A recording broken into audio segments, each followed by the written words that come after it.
வணக்கம். இஸ்ரேல் ஜபசிங். பங்களாதேஷில் இராணுவ புரட்சி நடக்கப் போகிறதா?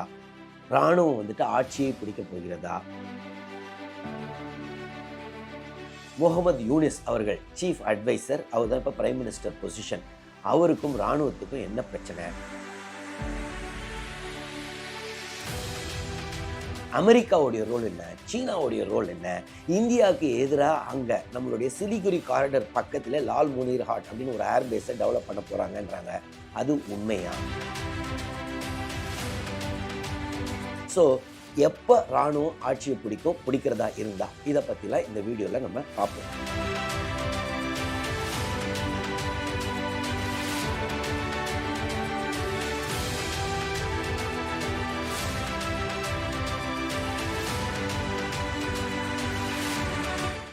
முதலாவது பார்த்தீங்கன்னா, போன வருடம் ஆகஸ்ட் 5ஆம் தேதி அப்போது ஆளுகின்ற அவாமி லீக் பார்ட்டி லீடர் யாருன்னா ஷேக் ஹசீனா மேடம். அவங்க தான் அங்கே பிரைம் மினிஸ்டர், ரொம்ப காலமாக பிரைம் மினிஸ்டராக இருந்தாங்க. அவங்க மக்களுக்கு எதிராக நிறைய அட்ராசிட்டிஸ் பண்ணாங்கன்னு குற்றச்சாட்டு இருக்குது. அதே சமயத்தில் பார்த்திங்கன்னா பங்களாதேஷை நல்லா டெவலப் பண்ணாங்கன்னு சொல்லுவாங்க. இந்தியாவுடைய ஆதரவு பார்த்திங்கன்னா ஷேக் ஹசீனா மேடம் அவங்களுடைய பார்ட்டி அவாமி லீக் அதுக்கு தான் இருந்துச்சு அப்படின்னு சொல்லுவாங்க. என்ன காரணம்? இது பார்த்திங்கன்னா பங்களாதேஷ் லிபரேஷனுக்கு நம்ம நாடு ரொம்பவும் உதவியது. நம்ம இல்லைன்னா அவங்களுக்கு லிபரேட்டே ஆகிருக்க மாட்டாங்க. ஏன்னா இப்போ ஈஸ்ட் பாகிஸ்தானாக இருந்துச்சு. ஸோ அந்த லிபரேஷனுக்கு போராடினவர்கள் யாருன்னு பார்த்திங்கன்னா அவாமி லீக் பார்ட்டி ரொம்ப முக்கியமான ரோல். அதோடைய தலைவர் யாருன்னு பார்த்திங்கன்னா ஷேக் முஜிபுர் ரஹ்மான். ஸோ அவர் தான் பங்களாதேஷுடைய தேசத்தந்தை. அவருடைய மகள் தான் ஷேக் ஹசீனா மேடம். ஸோ நம்ம ரோல் அங்கே இருந்தனால எப்பயுமே பார்த்திங்கன்னா நமக்கும் அவாமி லீக் பார்ட்டிக்கும் ரொம்பவே நல்ல கனெக்ஷன் உண்டு, நம்மளுடைய இன்ஃப்ளூயன்ஸ் ஜாஸ்தியாக இருக்கும் அங்கே அப்படின்னு சொல்லுவாங்க. இந்த சூழலில் பார்த்திங்கன்னா அந்த அம்மா எலெக்ஷனை ப்ராப்பராகவே நடத்தலை. அப்போ அமெரிக்கா பார்த்திங்கன்னா பங்களாதேஷ் நேஷ்னல் பார்ட்டி அப்படின்னு ஒரு கட்சி இருக்காங்க. அதோடைய தலைவர் யாருன்னா Begum Khaleda Zia. So Khaleda Zia madam party பார்த்திங்கன்னா ப்ரோ பாகிஸ்தான் ஸ்டாண்ட் அப்படின்னு சொல்லுவாங்க. Whereas Awami League party pro India stand அப்படின்னு சொல்லுவாங்க. இந்த சூழலில் இந்த பேகம் கலிதா ஜியா மேடத்துடைய பார்ட்டி ப்ராப்பராக எலெக்ஷன் நடத்தணும் அப்படின்னு சொல்லிக்கிட்டு இருந்தாங்க. அதற்கு அமெரிக்காவும் ஆதரவு கொடுத்துச்சு. அதே சமயத்தில் நம்ம நாடு பார்த்திங்கன்னா எப்பயுமே இல்லை அவாமி லீக்கே பெட்டராக இருக்கட்டும் அப்படின்னு நம்ம ஹேண்டில் பண்ணிக்கிட்டு இருந்தோம். ஆனால் அது பேக் ஃபயர் ஆயிடுச்சு. ஆகஸ்ட் 5 பார்த்திங்கன்னா அந்த புரட்சி வெடித்தது. அதில் இந்த அம்மா, அதாவது நம்மளுடைய ஷேக் ஹசீனா மேடம் அங்கேருந்து ஹெலிகாப்டர் மூலமாக இந்தியா தஞ்சம் அடைந்தார்கள். அப்போது யார் ஆட்சியை பிடிக்கிறா பார்த்திங்கன்னா இந்த ஸ்டூடெண்ட் மூமெண்ட்டு. ஸோ ஸ்டூடெண்ட்ஸ்லாம் ஏற்கனவே பங்களாதேஷில் முகமது யூனிஸ் அப்படின்றவர், அவர் பார்த்திங்கன்னா நோபல் பரிசு பெற்றவர். அவர் இப்போ பெஸ்ட்டு சீஃப் அட்வைசராக வைக்கலாம் அப்படின்றாங்க. இதற்கு இன்னொரு கூற்றும் உண்டு. இந்த மொத்த புரட்சிக்கு பேக் பண்ணது அமெரிக்கா. ஸோ அமெரிக்காவுடைய கண்ட்ரோலில் தான் முகமது யூனிஸ் அவர்கள் இருக்கிறாரு. ஸோ அதனால தான் அவரை சீஃப் அட்வைசராக வைக்கிறாங்க அப்படின்னு சொல்லுவாங்க. எப்படியோ அப்போது ஆர்மியோடைய ஜென்ரல் யாருன்னா, அதாவது அவங்களுடைய சீஃப் யாருன்னா ஜென்ரல் வக்கார் உஸ் ஜஹ்மான். ஸோ அவர் பார்த்திங்கன்னா ஒரு 2-3 மாதம் அந்த வருஷத்துடைய ஜூன் மாதத்தில் தான் அவரை அப்பாயிண்ட் பண்ணுறாங்க ஷேக் ஹசீனா மேடம். ஸோ அவர் இப்போ இராணுவத்துக்கு ஹெட்டாக இருக்கார். அவர் தான் இந்த அம்மாவை எப்படியோ எஸ்கேப் பண்ணவும் வச்சது. இல்லைன்னா உங்களுக்கு உயிருக்கே ஆபத்து இருந்திருக்கும் அப்படின்னு சொல்கிறாங்க. ஸோ அவர் ஆகஸ்ட் 5ஆம் தேதி என்ன சொல்கிறாருன்னா 1.5 வருஷத்துக்குள்ளே நம்ம எலெக்ஷன் வச்சுருவோம், ஸோ ஸ்டெபிலிட்டியை கொண்டு வருவோம் அப்படின்னு சொல்கிறாரு. அதற்கப்புறம் இந்த சீஃப் அட்வைசர்கிட்ட பொறுப்பை கொடுக்குறாங்கங்க. அவருக்கு கீழே நிறைய அட்வைசர்ஸ். ஸோ சீஃப் அட்வைசர்ன்றது பிரைம் மினிஸ்டர் மாதிரி, இந்த மற்ற அட்வைசர்ஸ்லாம் பார்த்திங்கன்னா கேபினெட் மினிஸ்டர்ஸ் மாதிரி. ஸோ மோஸ்ட் ஆஃப் இந்த கேபினெட் மினிஸ்டர்ஸ்னு சொல்கிறவங்கெல்லாம் பார்த்திங்கன்னா இந்த ஸ்டூடெண்ட் மூமெண்ட் மூலமாக வந்துச்சுல்ல, ஸோ அந்த மூமெண்ட்டுடைய ரெப்ரசன்டேட்டிவ்ஸும் இருக்கிறாங்க. அதற்கப்புறம் இந்த ஆட்சி எப்படி போகுதுன்னா ரொம்பவே குழப்பத்தில் தான் போகுது. எதனாலும் அடிதடியிலே தான் சாதிச்சுக்கிட்டு இருக்காங்க அப்படின்னு சொல்லுவாங்க. காரணம் என்ன? முஜிபுர் ரஹ்மான் அவங்களுடைய தேசத்தந்தை. ஸோ அந்த தேசத்தந்தைன்னா அவாமி லீக் கட்சி தானே, ஷேக் ஹசீனா மேடம் நம்ம மேலே பிரச்சனை பண்ணாங்கல்ல, அவங்க அப்பா தானே அப்படின்னு சொல்லி அவருடைய சிலையை அடித்து உடைத்தார்கள். அவருடைய வீட்டை இடித்தார்கள். அது ஒரு நினைவு சின்னமாங்க, அதெல்லாம் இடித்து உடைச்சாங்க. அதற்கு அடுத்தது இந்தியா தானே ஆதரவு கொடுத்துச்சு, இல்லைன்னா ஷேக் ஹசீனா மேடம் இருந்திருக்க மாட்டாங்களான்னு நமக்கு எதிராக நிறைய டெசிஷன்ஸ் எடுக்க ஆரம்பித்தாங்க. அது இல்லாமல் பார்த்தீங்கன்னா கரன்சி நோட்டையே மாற்றணும், ஏன்னா தேசத்தந்தைன்னு முஜிபுர் ரஹ்மானுடைய ஃபோட்டோ தானே இருக்குது அப்படின்னு சொல்லிட்டு இப்போ கரன்சியை ரீப்ளேஸ் பண்ணுறதுக்கு புது கரன்சி அச்சடிச்சுக்கிட்டு இருக்கிறாங்க. ஸோ இந்த சூழல்ல பார்த்தீங்கன்னா, ஒரு போன வாரம் வந்துட்டு அவங்களுடைய ஆர்மியுடைய சீஃப் ஜெனரல் வக்கார் உஸ் ஜமான் அவர் என்ன சொல்றாரு, அவங்களுடைய ராணுவத்துக்கு ஒரு ஸ்பீச் குடுக்குறாரு, ஆர்மி ஆஃபீசர்ஸ்க்கு. அப்ப என்ன சொல்றாரு, இப்ப பார்த்தீங்கன்னா, ரொம்ப லாலெஸ்னஸ் ஆயிருச்சு. ரொம்ப மோசமான நிலைமைக்கு பங்களாதேஷ் இருக்கு. ஆளுக்கு ஆட்சிய புடிச்சுக்கிட்டு ஆர்டர் பிரச்சனை குடுத்துக்கிட்டு இருக்காங்க. இத கன்டின்யூ பண்ண விடக்கூடாது. இம்மீடியட்டா எலக்ஷன் வைக்கணும். இந்த டிசம்பர் மாசத்துக்குள்ள எலக்ஷன் வச்சே ஆவணும். அதற்கு மேல தள்ளி போடக்கூடாது. இன்னொன்னு, இப்போது ஆளுகின்ற இந்த இன்டரிம் கவர்ன்மென்ட் அதோடைய ஹெட் யாரு? முகமது யூனிஸ் அவர்கள். ஸோ அவங்க பார்த்தீங்கன்னா, டெசிஷன நம்ம கன்சல்ட் பண்ணாம அவங்க பாட்டுக்கு டெசிஷன் எடுக்குறாங்க. இப்ப ராக்கைன் காரிடார் அப்படின்னு ஒண்ணு இருக்கு. அது வந்துட்டு இப்ப இம்ப்ளிமெண்ட் பண்ணலான்னு முடிவுக்கு வந்துட்டாங்க. அது ரொம்ப தப்பு. அது வந்துட்டு ஒரு பிளட்டி காரிடார் ஆயிரும். ஸோ நம்மளுடைய ஒத்துழைப்பு இருக்காது அப்படின்னு சொல்றாருங்க. ஸோ இது பார்த்தீங்கன்னா, இதனால தான் பயங்கரமான நியூஸ் எல்லா இடத்துலயும். ராணுவத்துக்கும், இப்போது ஆளுகின்ற முகமது யூனிஸ் அவருடைய இன்டரிம் கவர்ன்மென்ட்டுக்கும் பிரச்சனை ஆரம்பிச்சிருச்சு அப்படின்றாங்க. என்னது அந்த ராக்கைன் காரிடார்? அதுதான் மெயின் அப்படின்னு சொல்றாங்க. ஸோ ராக்கைன் காரிடார்ன்றது என்னன்னா, பங்களாதேஷுடைய சவுத் ஈஸ்டர்ன் சைடு. அது வந்துட்டு பங்களாதேஷ் வந்து இந்தியாவை ஒட்டியும் இருக்கும். ஆனா ஒரு டெரிட்டரி பார்த்தீங்கன்னா, அவங்களுடைய சவுத் ஈஸ்டர்ன் சைடு வந்துட்டு ராக்கைன் ஏரியா அப்படின்னு மியான்மர்ல இருக்குங்க. ஸோ அந்த மியான்மருடைய ராக்கைனுக்கும் இவங்களுக்கும் ஒரு ஜியோகிராஃபிக்கல் கனெக்டிவிட்டி இருக்கு. ஸோ அங்க ஒரு காரிடர் போடலாம். அவங்களுடைய சிட்டகாங் ஏரியால இருந்து, பங்களாதேஷுடைய சிட்டகாங்ல இருந்து ராக்கைனுக்கு ஒரு ஹியூமன் காரிடர் போடணும் அப்படின்னு சொல்றாங்க. அது என்ன ஹியூமன் காரிடார்? இப்ப பார்த்தீங்கன்னா, மியான்மர்ல ராணுவ புரட்சி 2021ல நடந்துச்சு. அதற்கு அப்புறம் மியான்மர்ல ஒரே கன்ஃப்யூஷன்ஸ்ங்க. அப்போ இந்த ராணுவ புரட்சிக்கு எதிரா ஏற்கனவே ராக்கைன் அப்படின்னு ஒரு ஏரியா இருக்கு, அங்க மியான்மர்ல. அவங்க வந்துட்டு, நாங்க மியான்மரை சேர்ந்தவர்கள் இல்ல. எங்களுக்கு சுதந்திரம் வேணும், அட்டானமி வேணும், அடுத்தது சுதந்திரம் வேணும் அப்படின்னு அவங்க போராடிக்கிட்டு இருக்காங்க.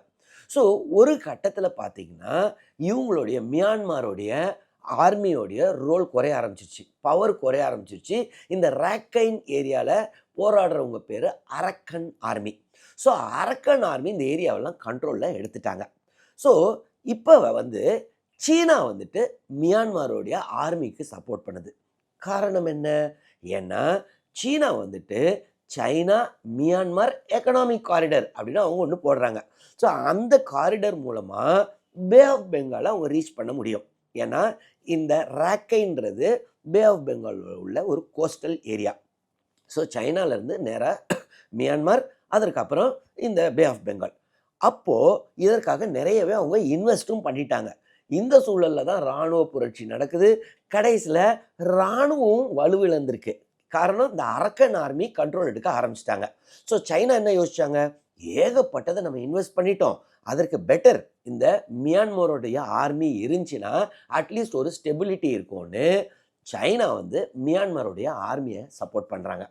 அதே சமயத்தில் அமெரிக்கா என்ன யோசிச்சாங்கன்னா, இல்ல சீனாவுடைய ரோல் அங்க இருக்கக்கூடாது, சீனாவை நம்ம கவுண்டர் பண்ணணும்னு சொல்லி அரக்கன் ஆர்மிக்கு நிறைய சப்போர்ட் கொடுக்குறாங்க.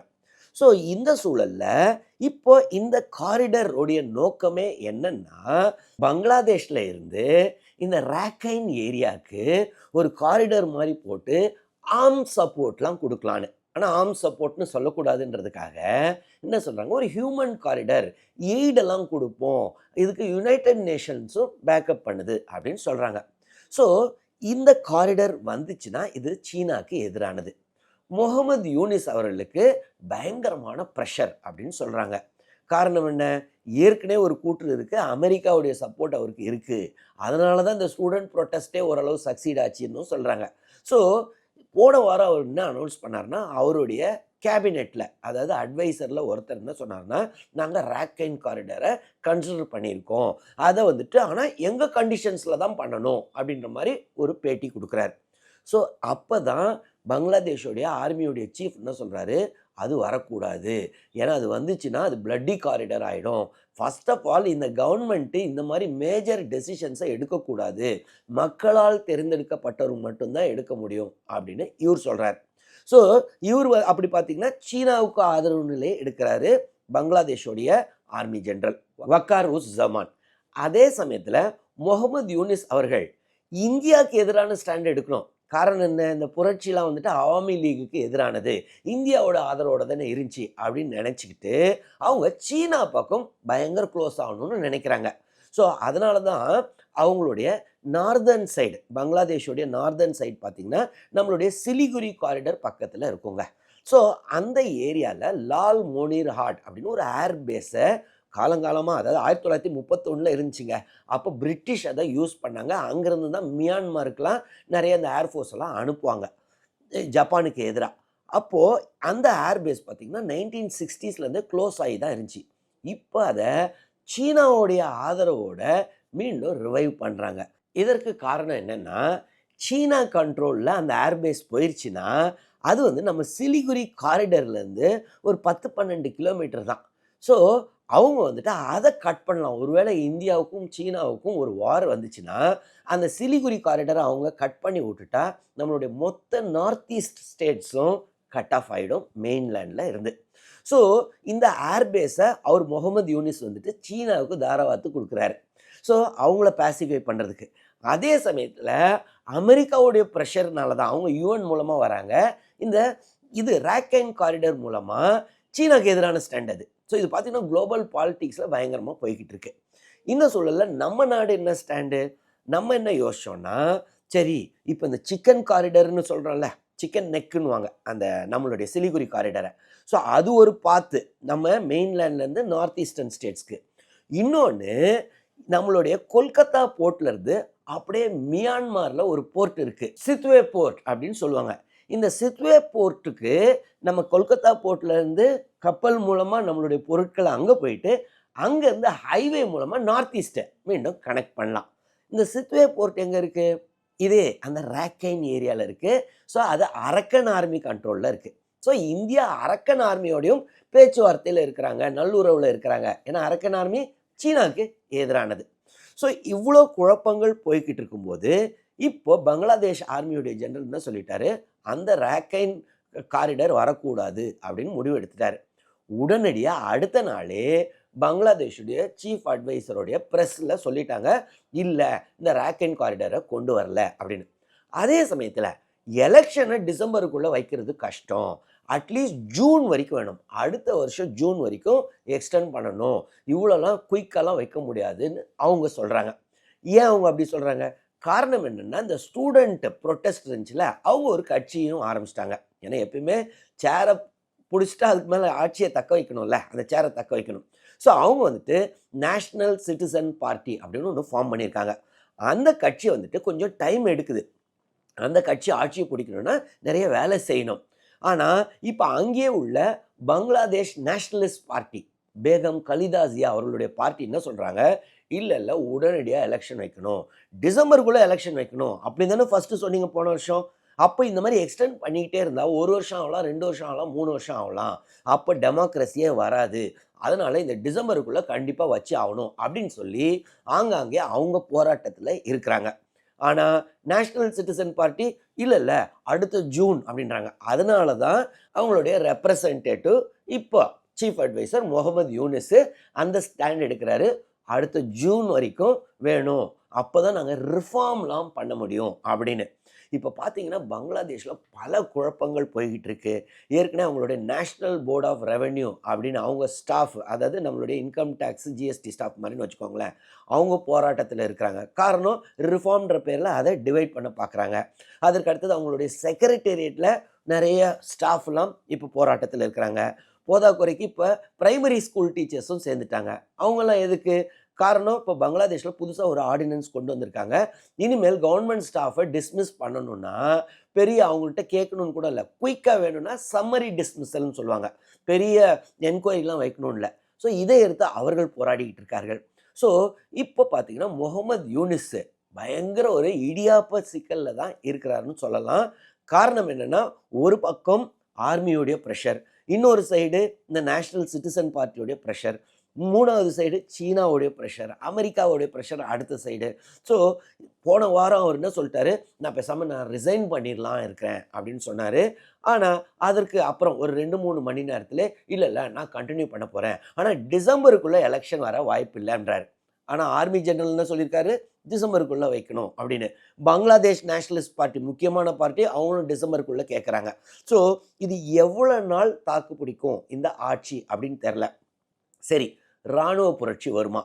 இப்போ பார்த்தீங்கன்னா இராணுவ புரட்சி பண்ணியிருக்கணும்னா போன வருஷமே பண்ணியிருக்கலாம். பங்களாதேஷில் இராணுவ புரட்சி 1975 நடந்திருக்கு, 2007 நடந்திருக்கு. ஸோ அதே மாதிரி இப்போவும் நடந்திருக்கலாம். ஆனால் இப்போ உள்ளவர் என்ன யோசிச்சாரு, இவ்வளோ அண்ட்ரஸ்ட் இருக்கும்போது பெட்டரு, ஆட்சியை வந்துட்டு அவங்களே வச்சுக்கிட்டோம், சிவிலியன் கண்ட்ரோல்ல தான் போகிறாரு. ஆனால் போக போக இப்போ முகமது யூனிஸ் அவருடைய இன்டரிம் கவர்மெண்ட் வந்துட்டு பாப்புலாரிட்டியை இழந்துக்கிட்டு இருக்கு. ஏன்னா பயங்கர எக்ஸ்பெக்டேஷனோட வந்தாங்க, ரிஃபார்ம் பண்ணுறோன்னு சொன்னாங்க.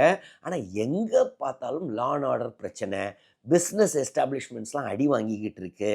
ஸோ இந்த சூழலில் மக்களுடைய சப்போர்ட் குறைஞ்சிருச்சுன்னா அப்போ இராணுவம் கண்டிப்பாக ஆட்சியை பிடிக்கும்.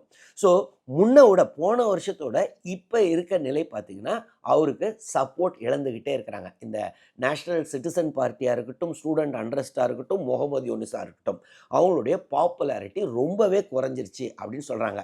ஆனால் இமீடியட்டாக இராணுவம் ஆட்சியை பிடிக்குமா? கிடையாது. காரணம் என்னென்னா, இன்னும் அவங்களுடைய முகமது யூனிஸ் அவர்களுக்கு ஒரு சப்போர்ட் இருக்குது. இராணுவம் திடீர்னு ஆட்சியை பிடிச்சிட்டு மீண்டும் ஒரு ஸ்டூடெண்ட் அண்ட்ரஸ்ட் மாதிரி வந்து இராணுவத்துக்கு எதிராக திரும்பினா நிறைய குழப்பங்கள் வரும். ஸோ அவங்க வந்துட்டு வெயிட் அண்ட் வாட்ச் சிச்சுவேஷனில் தான் இருக்கிறாங்க.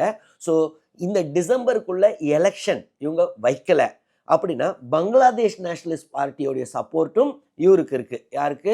ஆர்மியோடைய ஜெனரல். ஏன்னா அவரும் அதே தானே சொல்கிறாரு, எலெக்ஷன் டிசம்பருக்குள்ளே வைக்கணும் அப்படின்னு. ஸோ என்னை பொறுத்தவரை இமீடியட்டாக அங்கே இராணுவ புரட்சி நடக்க வாய்ப்பில்லை.